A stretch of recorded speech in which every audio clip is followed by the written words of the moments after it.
Kosovo, a place for dialogue or a barrier to peace? The conflict between Serbia and Kosovo is not just a struggle for territory, it's a narrative that unfolds on the pages of history, culture, and national identity. It's a story woven from ancient roots and contemporary tensions. In this video, we invite you to delve into the world of this complex conflict to understand its essence and consequences. Welcome to an engaging journey through history and politics, through passions and hopes that shape the destiny of Serbia and Kosovo. Kosovo, located in the southern part of the Balkan Peninsula, is not only a land with a rich history, but also a captivating natural beauty. In this small corner of the world, mountains, valleys, and rivers intertwine, creating breathtaking landscapes that many describe as a true marvel of nature. However, Kosovo is also rich in historical layers that have left their mark on this land for millennia. Throughout the centuries and epochs, this place bore witness to battles, intrigues, arts, and cultures. Various empires clashed on its territory, cultural movements were born and faded away, and national identities took shape. Kosovo was an arena where different ethnic and religious groups met, creating a mosaic of traditions and beliefs. It's a place where the Orthodox Christian world and Islam met and interacted, leaving their traces in the architecture and culture. Today, Kosovo is not only a place of historical value, but also a territory that has become a source of serious geopolitical and national conflicts. In this narrative, we explore this unique combination of natural beauty and cultural heritage and attempt to comprehend the complex contemporary context that has shaped the conflict between Serbia and Kosovo. One of the greatest moments in Kosovo's history is the Battle of Kosovo Field, a historical clash that continues to inspire and captivate generations. In the year 1389, on the vast expanses of Kosovo, this epic confrontation took place between the medieval Serbian army, led by Prince Lazar, and the forces of the Ottoman Empire under the command of Sultan Murat I. This event became a symbol of unwavering Serbian resistance to the Ottoman invasion. The battle ended without a clear victory for either side, but the cost was high. Many warriors from both sides perished on the battlefield. Despite the battle's inconclusive outcome, it became an integral part of Serbian martyrdom history and a source of national pride. The centuries that followed the Battle of Kosovo Field were centuries of Ottoman occupation. The Ottoman Empire conquered Kosovo in the late 14th century, and this land remained under its rule for over 5 centuries. During the Ottoman occupation, Kosovo became the stage for several significant events, creating a vibrant chapter in its history. In the late 14th century, following the famous Battle of Kosovo Field, the region fell into the embrace of Ottoman conquerors, marking the beginning of a new era that had an indelible impact on the destiny of this land. Amidst the valleys and mountain peaks of Kosovo, diverse cultures and faiths coexisted harmoniously. The rule of the Ottoman Empire brought with it Islamic culture and architecture, which thrived among the various ethnic groups inhabiting the region. Mosques and jamias adorned the valleys, symbolizing the new faith and the richness of diversity. Preserving its uniqueness, Kosovo also became a haven for rich Christian iconography. Churches and monasteries remained vital centers of cultural heritage, safeguarding millennia-old Christian traditions despite being surrounded by the world of Islam. The conquest of Kosovo became an integral part of its history, placing it at the heart of cultural fusion and integration. This land retained its character, where the history and destiny linked to the Ottoman Empire's rule continue to live in the hearts and souls of its people. Centuries of Ottoman rule could not stifle Kosovo's yearning for freedom and independence. Here, amidst the valleys and peaks, local heroes rose to defend their history and culture, taking to the barricades in response to the heavy burden of Ottoman rule. These uprisings symbolized national pride and determination, carrying forward the spirit of resistance that had its origins in the time of Grand Prince Lazar and continued through the battles of Kosovo Field and Kosovo Kopi. Among the pivotal moments in Kosovo's history was the Battle of Kosovo Kopi in 1448. The forces led by Grand Prince Lazar once again confronted Ottoman conquerors, led by Sultan Murad II. Despite the absence of a clear victory, this battle became a symbol of resistance and pride for Kosovo and its people, enduring the long years of Ottoman occupation. This history represents an eternal interaction of cultures, faiths, and ethnic groups that have shaped the character and destiny of Kosovo. The story, which began with the conquest of this land, continues to this day. Among these profound changes were cultural transformations. Baroque, the exquisite artificial style, blossomed in Kosovo and left its mark on architecture and art. Churches and monasteries became places where architectural and artistic trends merged. Baroque elements, such as intricate frescoes and ornaments, adorned Christian sanctuaries, introducing a new style and inspiration. Iconography also continued to evolve, blending traditional Christian motifs with new Baroque elements. These icons became symbols of faith and beauty, reflecting the richness of Kosovo's cultural heritage. Thus, Kosovo continued to evolve its culture and art during the Ottoman occupation. Baroque and iconography became an integral part of this history, adding new dimensions and forms while continuing the spirit of creativity and change. As a result, Kosovo remained a place where cultural fusion was an integral part of its history and where the spirit of resistance and hope for a brighter future continues to live in the hearts of the Kosovo people. Centuries came and went, but the spirit of Kosovo remained unbroken. In the 20th century, the region faced new challenges that reflected the centuries of its history. At the beginning of the 20th century, Kosovo, like much of the Balkan Peninsula, was under the rule of the Ottoman Empire. This period was marked by a series of historical events that greatly influenced the destiny of this land. Ethnic Serbs, Albanians, and other peoples of Kosovo began to express interest in the idea of independence and self-determination, which sparked discontent among the region's inhabitants. The First Balkan War led to the collective efforts of Serbia, Greece, Bulgaria, and Montenegro to liberate their lands from Ottoman rule. The Serbian army re-established control over Kosovo, and this land became a part of the Kingdom of Serbia, Croatia, and Slovenia, later known as the Kingdom of Yugoslavia. The First World War, which began in 1914, had a profound impact on Kosovo. This conflict engulfed nearly all of Europe and compelled many nations and territories, including Kosovo, to become involved in military actions. Numerous battles and clashes took place on its territory, significantly affecting the local population and infrastructure. Cities and villages in Kosovo suffered destruction, and many of its residents were drawn into the war. The First World War also brought new influences and cultural changes to the region. Soldiers and refugees on the front lines brought with them a diversity of traditions, ideologies, and languages. After the conclusion of the First World War and the dissolution of the Austro-Hungarian Empire, Kosovo experienced pivotal moments. During this complex period, many political figures played a crucial role in the formation of a new state, which became known as the Kingdom of Serbs, Croats, and Slovenes, later becoming the Kingdom of Yugoslavia. King Alexander I was one of the central figures in this process. He led efforts to unite various Yugoslav peoples under a common monarchy. This period in history was a significant step toward ensuring peace and stability in the region, and its importance cannot be underestimated. The Kingdom of Yugoslavia remained a key element in Balkan history, enriching this unique corner of the world with a multitude of cultures and traditions. During World War II, the territory of Kosovo witnessed a series of significant events that profoundly impacted its history and future.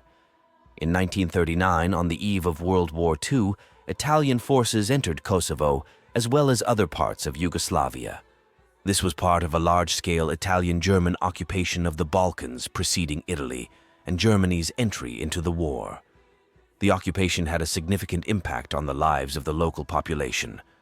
On the territory of Kosovo and in other parts of Yugoslavia, an anti-fascist and anti-occupation movement emerged. Partisans and chetniks, representing various partisan groups, began active resistance against the occupiers. These movements rallied people ready to fight for freedom and independence. During World War II, Kosovo became a battleground on the Thessaloniki front. Italian and German forces clashed with partisans and Soviet forces, as well as British and American troops. This front became a place of intense combat and confrontation. Soviet forces provided support to partisan movements in the Balkans, including Kosovo. Soviet assistance included weaponry, training, and support in the fight against fascist occupiers. This aid bolstered the resistance on Kosovo's territory. After the conclusion of World War II, Kosovo found itself under Soviet occupation. Soviet authorities made changes to the political structure of the region, making it part of the sphere of influence of the Soviet Union. After the war, Kosovo became part of a new federal republic known as the Socialist Federal Republic of Yugoslavia. This event held great significance for the region's political status in the post-war period and its development within the new federation. As a result of World War II and the subsequent occupation, significant changes occurred in the ethnic composition of Kosovo's population. Serbs and other ethnic groups migrated out of the region, while Albanians became the dominant group. After the end of World War II, Kosovo found itself at a crucial juncture in its history, as the political situation became a key factor in its development. Remaining under Yugoslav influence, the region became a part of the new federal republic, the Socialist Federal Republic of Yugoslavia, SFRY. Let's take a closer look at this significant moment and its impact on the political situation in Kosovo. Within the framework of the SFRY, Kosovo obtained the status of an autonomous province. This meant that while the region remained a part of the Yugoslav Federation, it had its own laws, institutions, and a degree of self-governance. Such a political arrangement provided Kosovo with certain rights and autonomy, as well as the preservation of its cultural and linguistic heritage. The SFRY also invested in the economic development of Kosovo and education. This contributed to an improved quality of life for the region's inhabitants and provided more opportunities for education and professional growth. However, in the subsequent years, the post-war period proved to be a complex and contradictory time in Kosovo's history. Political divisions, ethnic tensions, and an escalation of ethnic conflicts began to threaten stability and peace in the region, playing a role in subsequent events and contributing to a complex political landscape. The year 1989 proved to be a turning point for Kosovo, thanks to the actions of Serbia, one of the constituent republics of the Socialist Federal Republic of Yugoslavia, SFRY. Under the leadership of Slobodan Milosevic, Serbia revoked the autonomy of Kosovo, which had been in place for decades. This step, following the rise of Serbian nationalism, ignited a fierce conflict in Kosovo. Milosevic's decision to strip Kosovo of its autonomy had far-reaching consequences. This action was perceived as a violation of the rights and self-determination of the Albanian majority in the region. Many saw it as Serbia's attempt to centralize control over Kosovo, thereby restricting the rights and self-determination of the Albanian population. The Albanian population of Kosovo reacted to the revocation of autonomy with a wave of protests, rallies, and civil disobedience actions. They viewed this move as an attempt by Serbia to suppress Albanian culture, language, and rights. Confrontations between Albanians and law enforcement became increasingly common. Amid this conflict, nationalist rhetoric in Serbia began to gain momentum. Serbian national ideology fueled the conflict and threatened the safety of Albanians in Kosovo. The conflict in Kosovo became increasingly ethnic, and violence spread to both sides. Serbs and Albanians found themselves in a situation of conflict, and ethnic tensions only intensified. Kosovo was hit by a wave of violence. Attacks and clashes became a part of daily life, claiming numerous lives and causing extensive damage to homes and infrastructure. In 1999, Kosovo became the battleground of an armed conflict and a humanitarian catastrophe, which served as the pretext for NATO's intervention in the form of aerial attacks against Yugoslavia. If President Milosevic will not make peace, we will limit his ability to make war. This operation, known as Allied Force, had the overarching goal of safeguarding the civilian population and putting an end to mass human rights violations. But it also ignited numerous discussions and disagreements. The global community was confronted with the necessity of intervention to protect the civilian population in Kosovo. Diplomatic efforts were directed towards achieving a peaceful resolution, but despite numerous negotiations and agreements, the violence persisted. In response to the ongoing violence and human rights abuses in Kosovo, Operation Allied Force commenced on March 24, 1999. NATO initiated aerial attacks on military and infrastructure targets in Yugoslavia. The primary objectives of the operation were to halt the violence, repatriate refugees, and compel Yugoslavia to engage in a peaceful conflict resolution.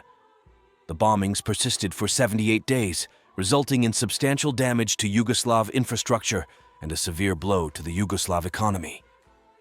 Pressure from the global community, including Russia and China, led to the conclusion of an agreement, and on June 10, 1999, the official cessation of the bombings was declared. Operation Allied Force came to an end, but it left behind numerous questions and discussions. Its legality and effectiveness were subject to doubt. Critics asserted that NATO's intervention led to greater destruction and human losses than anticipated, and that the bombings caused a humanitarian catastrophe. Operation Allied Force has sparked numerous different perspectives and debates within the global community. It's important to note that various sides consider this operation from different standpoints, and discussions often revolve around its justification, scale, and consequences. One of the primary debates revolves around whether NATO's intervention in Yugoslavia was justified. Advocates of the operation argue that it was necessary to protect the civilian population in Kosovo from violence and mass violations of human rights occurring at that time. Opponents, on the other hand, believe that the aerial attacks and bombings led to more destruction and human casualties than anticipated. Another crucial issue pertains to the legality of Operation Allied Force. NATO initiated bombings in Yugoslavia without the approval of the United Nations Security Council, which raised questions about the compliance of this action with international law. This led to cases in the International Court of Justice and profound debates regarding state sovereignty and the legitimacy of intervening in internal affairs. Operation Allied Force set a precedent in the realm of humanitarian interventions. It influenced how the global community perceives intervention in conflicts for the sake of protecting human rights. This aspect is also subject to debates, with various viewpoints on the lessons to be learned from the Kosovo experience. The scale of the humanitarian catastrophe and the number of refugees who fled Kosovo as a result of the conflict and bombings in 1999 were enormous. This humanitarian crisis affected numerous lives and became one of the most extensive in Europe since the Second World War. More than 800,000 Albanians were compelled to flee Kosovo to escape the violence, repression, and destruction associated with the conflict and bombings. Many of them became internal refugees, leaving their homes and moving within Kosovo or to neighboring countries such as Albania and Macedonia. Others crossed borders and became international refugees. This mass evacuation triggered a humanitarian crisis where hundreds of thousands of people found themselves without shelter, food, and medical assistance. Many refugees faced inhumane conditions and urgently required humanitarian aid. The global community and numerous organizations, including the Red Cross and the United Nations, initiated operations to provide humanitarian assistance to refugees and internally displaced individuals. These efforts encompassed the distribution of food, water, medical supplies, and the establishment of temporary shelters. In 2008, the world witnessed a historic moment as Kosovo declared its independence from Serbia. This significant step marked the end of a long and complex chapter in Kosovo's history and served as a starting point for a new and brighter era. For several years following the conclusion of military operations, the international community, including the United Nations, worked towards a political resolution of the situation in Kosovo. In 2007, the Kosovo Assembly was established, and on February 17, 2008, it adopted a historic declaration of independence. Kosovo's declaration of independence generated divisions in the global community. While many countries, including the United States and most European nations, recognized Kosovo as a sovereign state, others, such as Russia and Serbia, continued to deny its independence. Since the Declaration of Independence, Kosovo has faced a series of complex challenges, including ethnic tensions and political disagreements. Nevertheless, it has also achieved significant milestones, including membership in various international organizations and improvements in its economic situation. The Declaration of Independence in Kosovo was a pivotal event in the history of this land. It reflected the desire of Kosovo's population to live in peace and freedom while preserving its unique history and culture. Kosovo's independence remains a pertinent and intricate topic in global politics, symbolizing the resilience of its people and their aspiration for a brighter future.